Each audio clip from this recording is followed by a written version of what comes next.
A ver, imaginemos esto por un segundo. Un grupo de personas que se pasa la vida criticando un sistema, luchando en su contra, y de repente llegan al poder y, en vez de desarmarlo, lo fortalecen. Suena una locura, ¿no? Bueno, esa es la increíble historia de lo que pasó en Chile en 1990.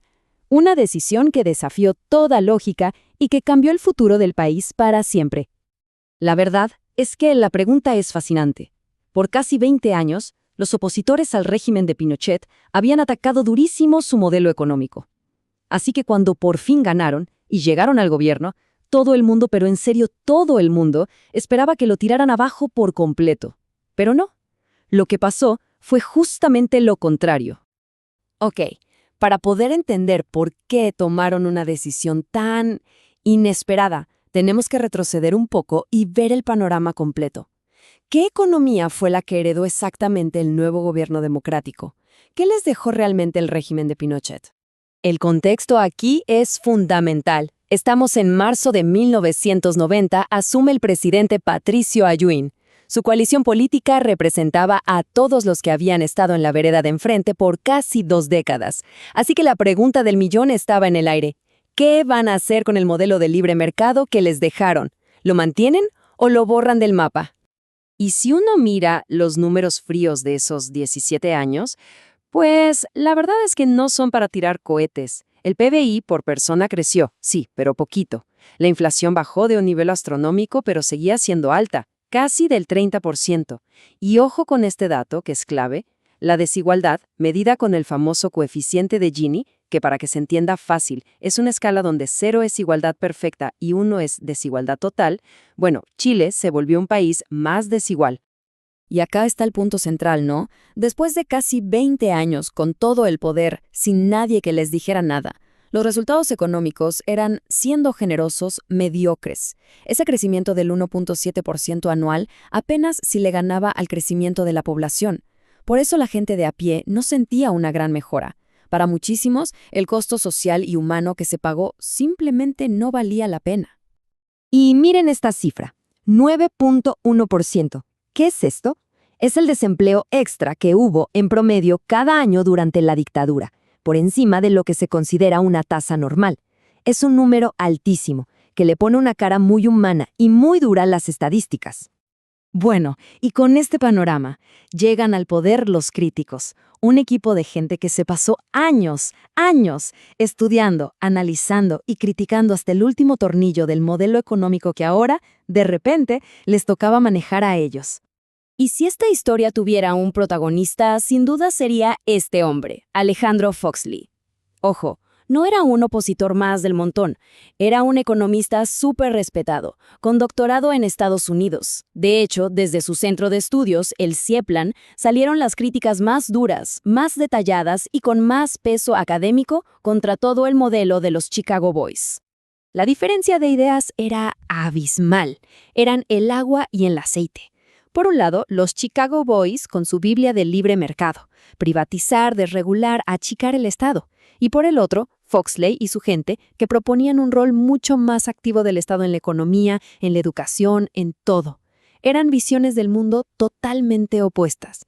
Por eso la expectativa de que iban a dar vuelta todo como una tortilla era total.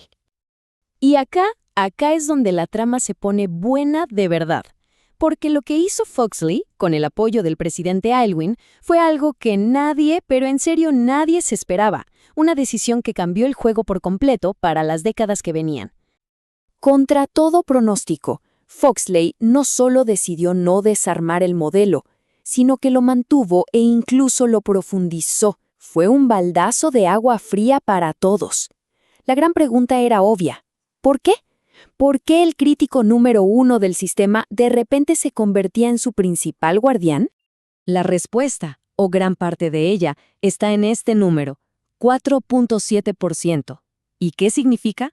Fue el crecimiento promedio por año del PBI por persona en los últimos 6 años del régimen. Y ojo, un 4.7% en esa época en la región era un número espectacular.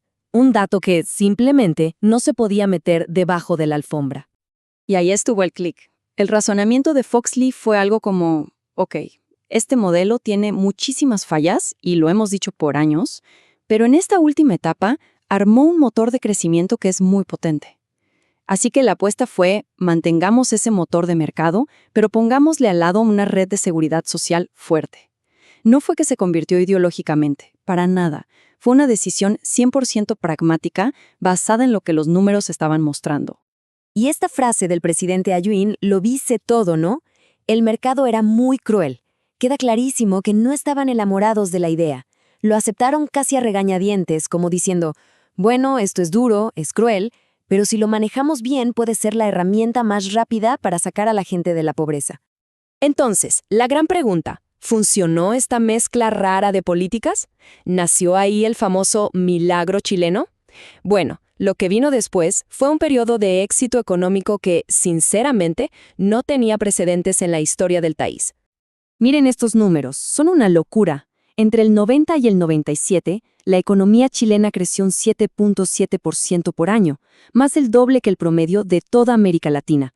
Y lo más importante, esa plata se usó para aumentar muchísimo el gasto social. El resultado, la pobreza se redujo a la mitad en menos de 10 años. O sea, atacaron de frente el problema que tanto habían criticado. ¿Y qué fue lo que empujó todo este crecimiento? Una palabra, confianza. La inversión se fue a las nubes. Pasó de ser apenas un 12% del PBI en los 80 a casi un 30% a mediados de los 90. Y eso, claro, es el combustible que alimenta la economía, que crea trabajo, que mueve todo. Pero ojo, no fue solo copiar y pegar el modelo anterior, también lo mejoraron, y con ideas bien innovadoras. Por ejemplo, para que tanto éxito y tanta plata entrando de golpe no generara una burbuja, crearon un sistema súper inteligente. A la plata que venía de afuera le decían, un 20% de lo que traes se queda un año en el Banco Central, quietito y sin generar intereses. ¿Qué lograban con eso? Espantar al capital especulativo y atraer al que venía a invertir en serio, a largo plazo. Y así, con esta gran reversión, Chile se pasó las siguientes 2 décadas siendo la estrella de los mercados emergentes. Una economía estable, próspera, la verdad, la envidia de la región. Parecía que la fórmula había funcionado a la perfección. El modelo de los Chicago Boys, pero ahora en manos de sus críticos, estaba dando resultados espectaculares. Pero, y siempre hay un pero en estas historias, ¿no? El triunfo no era eterno, porque mientras todo brillaba por fuera, por dentro se estaban generando grietas. Como dice la fuente, la élite vivía en una especie de burbuja, sin ver que la desigualdad, aunque bajaba un poquito, seguía siendo un problema gigante y estaba generando un malestar que crecía por debajo de la superficie. Y eso nos deja con la gran pregunta para el final. ¿Todo ese éxito económico de los 90 fue un verdadero triunfo sostenible o era una sociedad viviendo con tiempo prestado, pateando los problemas para adelante? Porque está claro que esa decisión pragmática trajo beneficios enormes, pero quizá también escondió tensiones que décadas más tarde terminarían explotando. Una pregunta que sin duda sigue muy pero muy vigente en el Chile de hoy.